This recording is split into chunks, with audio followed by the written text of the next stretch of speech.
은혜 받으실 하나님의 말씀은 사무엘상 7장 12절부터 17절까지의 말씀입니다. 오늘 본문의 말씀은 블레셋이라는 아주 강력한 대적에게서 고통을 당하던 이스라엘 백성들을 사무엘이라는 선지자를 통해서 하나님께서 블레셋의 침략에서 이스라엘을 구원하게 하시고요.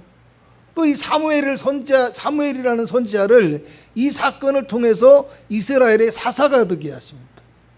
그래서 이스라엘 백성들을 다스리게 하심으로 말미암아서 블레셋에게 빼앗겼던 이스라엘의 영토들을 회복하게 되어지고, 또 그 땅이 아모리 사람들의 지역이라고 또 성경이 얘기하기도 하거든요. 그러니까 그 땅에 있는 민족들하고의 관계 속에서 평화를 얻게 하셨다라는 겁니다. 평화를 얻게 하셨다라는 말은 한 방에 평화가 임하고 더 이상 전쟁이 없거나 더 이상 문제가 없었다는 이야기가 아니에요. 우리의 삶이 한 방에 끝나면 얼마나 좋겠어요, 그죠? 그런데 한 방에 끝나는 것이 아니라 그 모든 삶 속에서 전쟁도 있고 어려움도 있고 고난도 있겠지만 그 속에서 하나님께서 그들을 지켜주심으로 말미암아 평화를 얻게 만들어 주셨다라는 이야기입니다. 지난 시간에 우리는 사무엘은 사사가 되기 이전에 이미 선지자이면서 제사장으로서의 역할을 감당하던 사람으로서 하나님께서는 사사들을 통해서 다스리던 사사시대와는 다르게 이 사무엘에게서는 다른 모습을 보게 하는데요, 어떤 특별한 능력이나 은사를 통해서 이스라엘을 구원하고 회복했던 이 사사들과는 다르다라는 겁니다. 그래서 사무엘은 이스라엘 백성들이 먼저 우상을 버리고 하나님께 돌아오는 그 회개와 신앙의 회복을 통해서 이스라엘 백성들이 하나님께로부터 구원을 받게 하는 신앙의 리더로서의 모습을 보여주고 있었다라는 사실입니다. 사무엘은 어떤 존재냐? 신앙의 리더예요. 신앙의 리더. 목사는 어떤 존재냐? 신앙의 리더예요. 함께 가고 이끌어가고 또 이끌어주는 사람이라는 겁니다. 내가 무언가를 다 해주는 게 아니에요. 성도들의 가정에 수도꼭지도 고쳐주고 이삿짐도 날려주고 병원도 데려다주고 이런 것만 하는 게 아니라 예배 시간에 축복 기도도 해주고 다 해주는 것이 아니라 성도가 믿음 안에서 살아감으로 스스로가 하나님의 백성이 되어지고 하나님의 복을 받아 누릴 수 있는 하나님의 언약 가운데 살아갈 수 있도록 이끌어가는 게 바로 리더의 모습이라는 겁니다. 여러분, 앞서 사무엘상 7장 2절에는 하나님의 법궤가 기랏 여아림에 들어간 날부터 20년 동안 오래 있었고요, 이스라엘 온 족속의 여호와를 사모하였다라고 얘기를 합니다. 여러분, 사무엘 이전에 제사장이었던 엘리의 시절에 이스라엘 백성들은 하나님의 법궤를 앞세우고 블레셋과의 전투에 참전하게 되어집니다. 그런데 그들의 기대와는 전혀 다른 결과가 나왔다라는 겁니다. 전쟁에서 참패하고 법궤도 빼앗기고 법궤와 함께 전쟁에 나갔던 제사장들이었던 이 엘리와 비느하스, 엘리의 두 아들인 홈니와 비느하스, 이 두 사람도 전쟁에서 죽임을 당하게 되었더라는 겁니다. 사무엘상 4장을 보면요, 엘리가 대제사장으로 있을 때 이스라엘 백성들이 블레셋의 침공에 맞서서 에벤 에셀이라는 지역에 가서 전투를 하게 되어졌는데 블레셋 사람들에게 첫 번째 전투에서 패하게 되어집니다. 그래서 4,000명가량이 죽임을 당하게 되어지거든요. 그러니까 사무엘상 4장 3절을 보면 이스라엘의 장로들이 거기서 권면을 하는데, 여호와께서 어찌하여 우리에게 오늘 블레셋 사람 앞에서 패하게 하셨는고, 여호와의 언약궤를 실로에서 우리에게로 가져다가 우리 중에 있게 하여 그것으로 우리 원수들의 손에서 구원하게 하자, 이렇게 말합니다. 그러니까 전쟁의 승패가 하나님께 있다는 걸 알고 있다라는 겁니다. 그리고 하나님의 능력을 의지해서 우리가 전쟁에 이겨보자, 이렇게 보이기도 합니다. 이것은 마치 그들의 신앙이 하나님 중심인 것처럼 보이는 것은 있어요. 그렇지만 사실은 그들은 패전에 대한 책임, 이 책임의 문제를 하나님께 돌리고 있다는 걸 우리가 알 수가 있습니다. 그래서 마치 여호와의 언약궤를 부적이나 상징물처럼 여기는 거예요. 그래서 그것을 우리에게 가져다가 우리 중에 있게 하여 그것으로 우리를 구원하게 하자. 주체가 누구가 되어집니까? 하나님이 아니라 자신들이 되어지는 겁니다. 하나님의 언약궤가 마치 자신들의 필요를 채워주는 도구처럼 생각하고 있고요. 결국에 그들은 하나님의 언약궤와 함께 제사장 엘리의 두 아들 홈니와 비느하스를 전쟁터로 불러오게 되어졌는데 철저하게 패하게 되어지는 그런 안타까운 결말이 그들 가운데 임하게 되어졌다라는 겁니다. 여러분, 이스라엘 백성들이 전쟁에서 언약궤를 앞세웠다라는 것은 정확한 기록은 없지만요, 언약궤를 앞세워서 승리한 경험이 있거나 최소한 그런 이야기를 들어왔기 때문이다, 이렇게 생각이 되어집니다. 여호수아 3장을 보면 이스라엘 백성들이 애굽에서 나와서 가나안 땅에 여호수아 장군과 함께 들어가게 되어지는데 그때 요단강 물이 찰찰 넘치고 있었어요. 그런데 여호수아가 이스라엘 백성들에게 제사장들이 앞서서 언약궤를 메고 들어가도록 명령을 하는 거예요. 근데 그렇게 거세게 흐르던 요단강 물이 제사장들의 발이 그 요단강에 잠기자마자 위에서부터 끊어져서 완전히 마른 땅이 되어진 거예요. 그곳을 건너간 거예요. 그리고 여리고성 첫 번째 전투, 가나안 땅의 첫 번째 전투에서 어떻게 합니까? 언약궤를 앞세우고 일주일 동안 이스라엘 백성들이 여리고성을 돌기만 하는 거예요. 첫날도 딱 한 바퀴 돌고, 두 번째 날도 딱 한 바퀴 돌고, 마지막 날은 7바퀴를 돌아요. 그러니까 총 13바퀴를 돈 거예요. 아무런 말도 하지 않고 그저 잠잠한 가운데서 언약궤를 앞세우고 13번 돌고, 그리고 함성을 외쳤더니 그 견고한 여리고성이 무너져 내렸다라는 겁니다. 여러분, 아마도 이스라엘 백성들은 이어져 오는 신앙생활 가운데서 하나님의 능력과 그 도우심의 역사에 대해서 충분히 배웠고 알고 있었을 것이라고 생각합니다. 그래서 백성의 지도자라고 할 수 있는 장로들은 하나님의 언약궤를 자신들 가운데 있게 함으로 인해서 그것으로 말미암아 승리를 얻고자 하는 마음을 가지게 되어졌다라는 겁니다. 그런데 앞서 보았던 이 장로들의 고백을 보면 하나님의 언약궤를 마치 자신들의 소유물처럼 여겨서 그것을 가져다가 그것을 우리 중에 있게 하자, 이렇게 얘기하죠.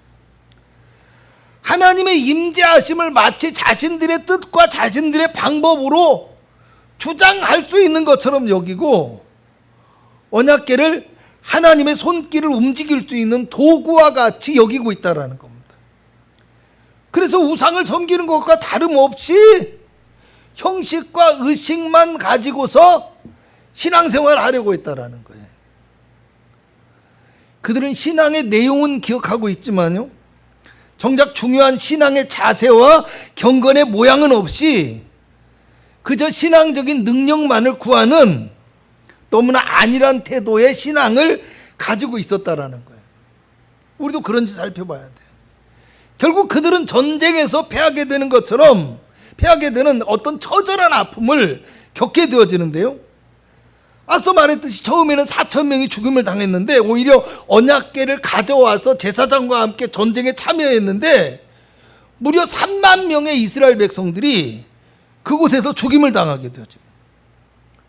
그리고 그 패전이 얼마나 크고 쓰라렸는지 그 충격 때문에 그 소식을 듣던 엘리가 의자에 앉은 채로 고꾸라져서 목이 부러져서 죽었어요. 대제사장의 엘리가.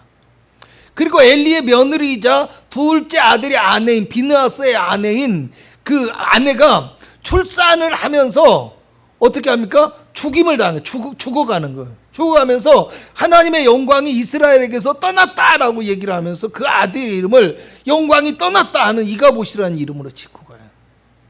얼마나 비참한 결과인지 알 수 있어요. 여러분, 왜 이런 일이 발생했다고 생각할까요? 왜 이스라엘 백성들이 하나님의 도우심을 간구했는데 하나님이 이스라엘 백성들을 외면했을까요? 여러분, 하나님의 선택된 민족이며 하나님께서 위기의 때마다 도움을 주셔서 승리하게 하신 이스라엘 백성들인데 그것도 하나님의 언약궤를 앞세워서 전쟁에 나갔습니다.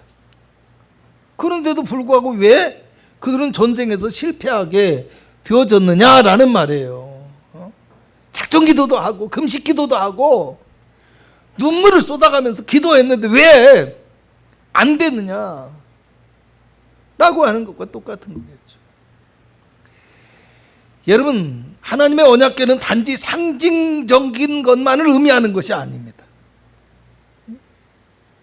그래서 제가 지난 시간에 하나님의 언약궤는 하나님의 임재를 의미한다라고 얘기를 했어요. 상징이 아니라. 여러분, 하나님께서는 모세를 통해서 성막을 짓게 하시고요, 성막 그 안쪽에 지성소라는 곳을 만들어서 구분하셨어요. 그리고 그 안에 언약궤를 두어서 그 언약궤에 있는 두 그룹 사이에, 그 날개 사이에서, 두 그룹 사이에서 하나님께서 이스라엘 백성들과 만나주시며 하나님께서 이스라엘 백성들에게 말씀해 주시겠다고 언약하셨어요. 그것을 시은자라고 얘기를 하죠. 은혜를 베풀어 주시는 하나님의 그 임재 장소입니다. 여러분, 이 언약궤는 단순히 하나님의 임재의 상징을 넘어서는 것이에요. 언약궤는 하나님의 임재의 장소 그 자체예요. 그곳에서 하나님의 영광이 머무르시고 하나님의 역사가 일어나는 곳으로 하나님께서 이스라엘 백성들을 만나주시는 언약의 중심이 바로 그곳이라는 겁니다. 또 언약궤는 하나님의 임재와 능력이 머무르는 곳이기 때문에 지성소 안에는 제사장만이 들어갈 수 있어요. 엄밀히 얘기하면 대제사장만이 들어갈 수 있어요. 성전에서 섬기고 또 성전의 기구들을 뭡니까? 광야의 시대 때는 성막에 옮겨갔잖아요. 성전의 기구를 옮기는 책임을 맡았던 레위인들조차도 그 지성소 안에 있는 물건들을 자기 마음대로 보거나 만질 수 없었어요. 대제사장이 들어가서 그것을 덮어놔야 돼요. 그 대제사장 그룹들이 들어가서 그걸 덮고 싸고 분리해 놓으면 그들은 단지 채를 어깨에 메고 옮기는 역할만 감당했다라는 거예요. 여러분, 그런데 이 거룩한 상징, 그리고 또 하나님의 임재가 있는 이 거룩한 언약궤를 이스라엘 백성들은 마치 승리의 부적처럼 다루고 있다라는 겁니다. 마치 물건처럼 자신들의 뜻대로 얼마든지 가져가서 사용할 수 있는 그런 것이라고 생각하고 어리석은 선택을 하고 있었다라는 겁니다. 여러분, 블레셋 사람들은 어땠어요? 이 언약궤, 블레셋을 승리하게 하신 승리의 상징물이자 어떤 전리품처럼 여겼어요. 그래서 자신들의 신전에다가 갖다 놓고 자신들이 섬기는 다곤의 신상의 곁에 언약궤를 두었다라는 겁니다. 전리품으로. 근데 자고 일어나니까 이 다곤의 신상이 혼자 넘어져서 얼굴이 땅바닥에 박혀 있어요. 다시 일으켜 놨더니 다음날 가서 보니까 얘는 아예 이것이 뒹굴어져 있어요. 얼굴은 그냥 땅에 코를 박고 있는데 머리도 분리되고 양팔도 분리되고 몸뚱아리만 뒹굴고 있어요. 깜짝 놀라서 다른 지역에 갖다 놨더니 다른 지역에서 막 악질이 생기고 온갖 재앙이 다 발생해요. 그때서야 그들은 하나님의 능력 앞에 굴복하고 하나님의 언약궤를 수레에 실어서 이스라엘 지경인 벳세메스로 보내게 되어지거든요. 근데 이 언약궤가 단지 상징물만이 아니라고 얘기했잖아요. 여러분, 언약궤를 아까 뭐라고 했어요? 만지도 봐서는 안 되는 거예요. 근데 벳세메스의 사람들이 그 언약궤를 다 와서 들여다본 거예요. 어떤 성경에는 5만 7천 명이라고 5만 8천 명이라고 하고 어떤 성경에는 그냥 8천 명이라고 써져 있대요. 7천인가요? 그러니까 최소한 그 인원 7, 8천 명 이상의 인원들이 한꺼번에 그 언약궤를 받다가 거기서 죽임을 당했다라는 겁니다. 너무 두렵잖아요. 그러니까 기럇 여아림 사람들에게 통지를 해서 하나님의 언약궤를 우리가 두려워서 못 가지고 있겠으니까 너희가 와서 좀 가져가라. 기럇 여아림 사람들이 아마도 레위인 지파들이나 그런 종족들이 아니었는가 싶어요. 그 사람들이 와서 언약궤를 가져다가 산에 사는 아비나답의 집에 모셔뒀다고 해요. 그러니까 아비나답은 아마 제사장의 계열이었겠죠. 아니면 레위 지파든. 그래서 그 아비나답의 집에 모셔두고 아비나답의 아들로 말미암아서 거룩하게 구별해서 그것을 지키게 하였다라는 겁니다. 할렐루야.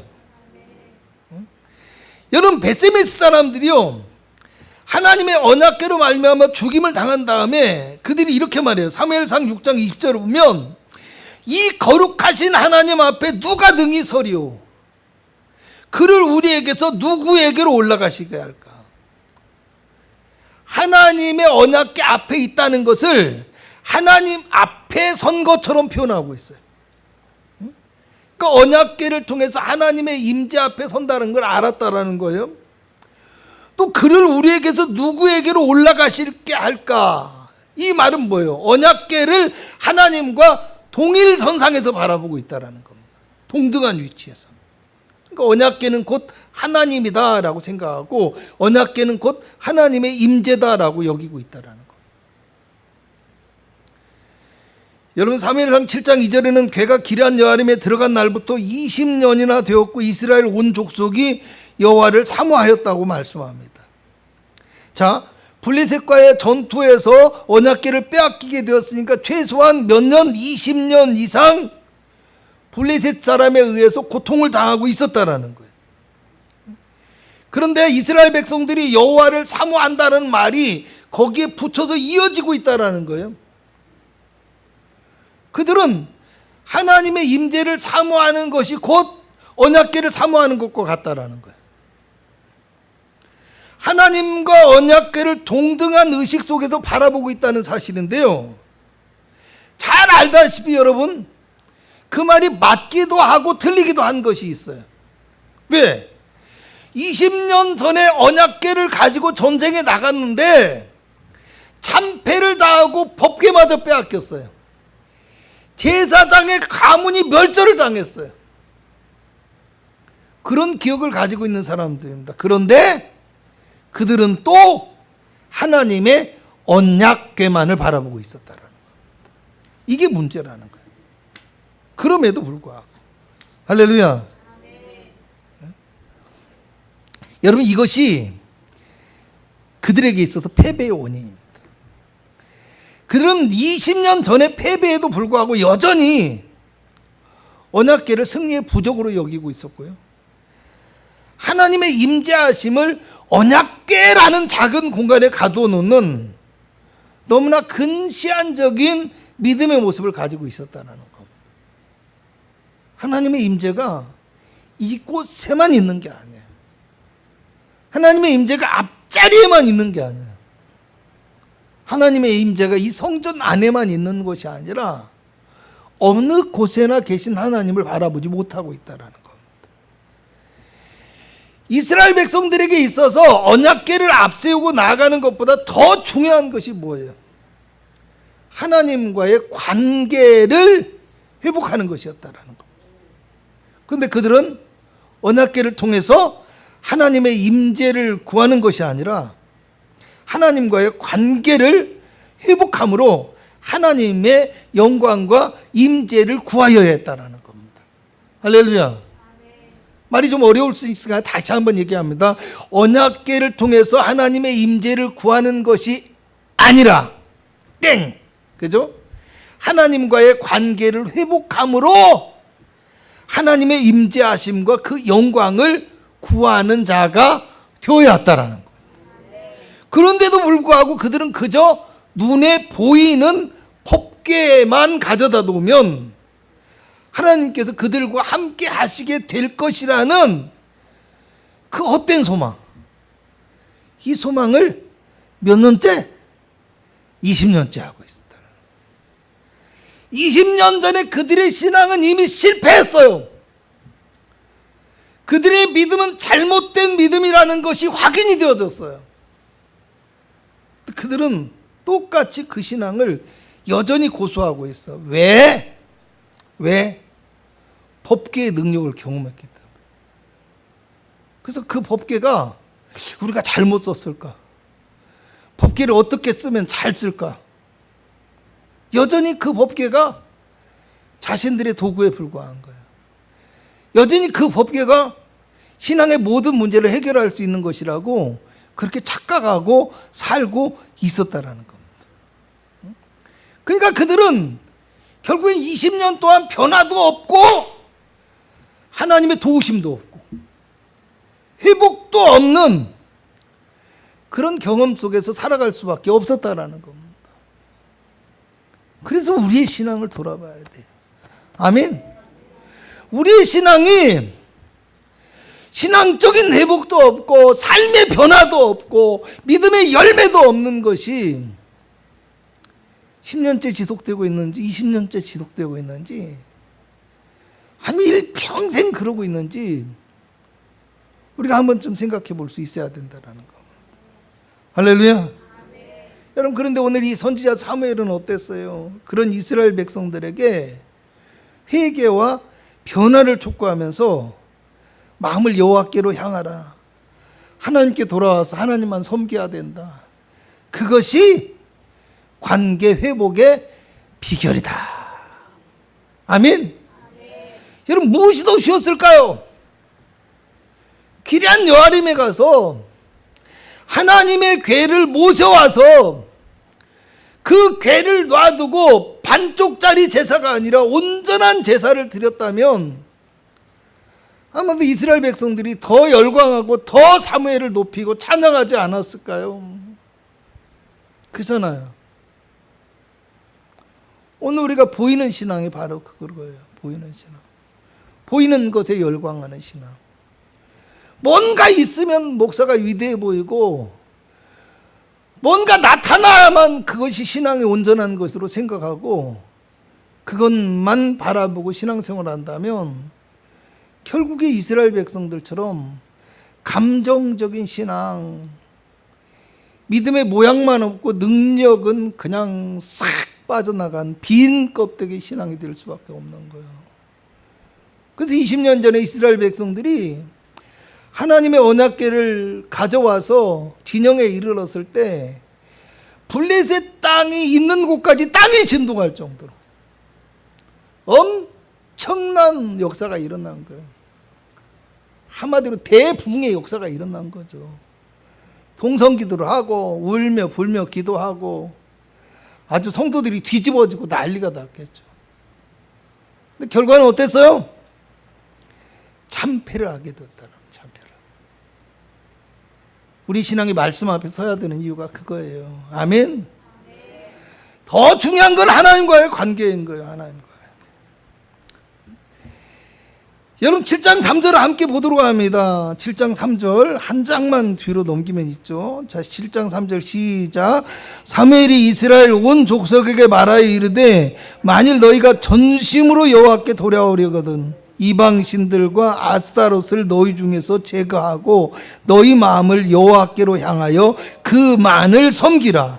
그리하면 너희를 블레셋 사람에서 손에서 건져 내시리라. 아멘. 법궤를 가져다 놓는 것이 아니라 하나님만을 섬겨야 된다라는 겁니다. 우상을 섬기던 습관을 버려야 된다라는 겁니다. 형식만 예배하는 자가 아니라 그 마음을 다하여서 하나님 앞에 드릴 수 있는 진정한 예배를 하나님 앞에 드릴 수 있어야 된다라는 겁니다. 그리고 미스바의 백성들을 모으고서 거기서 회개 성회를 개최하게 되는데요. 여러분 이스라엘 백성들이 20년 만에 성회를 개최하고 사무엘에게서 하나님의 말씀을 들으니까 얼마나 은혜를 받았겠어요. 그렇잖아요. 근데 은혜 받는 것도 중요하지만 변화가 더 중요해요. 아멘. 변화가 더 중요해요. 변화는 뭐예요? 삶에서 드러날 때 그게 변화인 거예요. 현재의 신앙으로 옮겨질 때 변화인 거예요.